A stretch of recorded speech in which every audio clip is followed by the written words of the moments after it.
ازيكم عاملين ايه؟ وحلقة جديدة من برنامجنا أسوانيات حدوتة في صورة. النهاردة هنتكلم مع بعض عن فن التحطيب. إعداد فارس اللواء العربي الأستاذ أيمن الفالوجي الأسواني.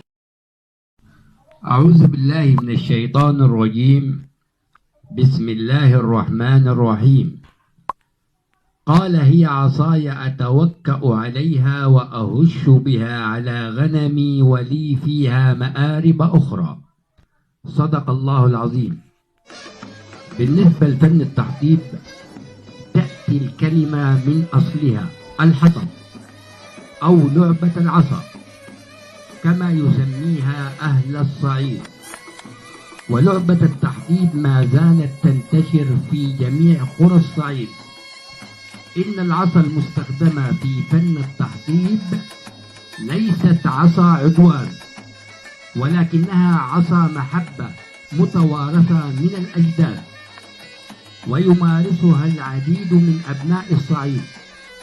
وتحظى هذه اللعبة بجمهور كبير من المتفرجين كبارا وصغارا، فهي اللعبة المفضلة حيث يظهر فيها اللاعبين بفنونهم، وكل منهم يحاول لمس جسم الآخر بعصاه في حين أن الآخر يدافع عن نفسه بصد كل الضربات.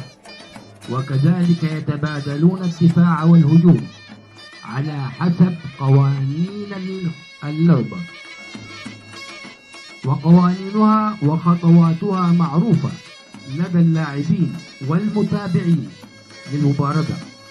فإذا لمس أحدا منهم جسم الآخر كسب الجولة، ويدخل آخر لمقابلة الفائز.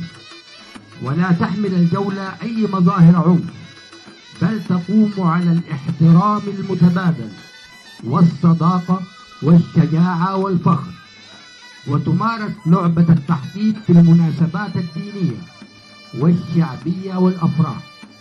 ويعتبر فن التحطيب رياضة أيضا، وهو يدعو في جوهره إلى قيم كبيرة، ويشجع على نشر أخلاقيات وقيم نفتقدها كثيرا. كل الشكر والتقدير للجنرال أحمد طلبة، وشكرا.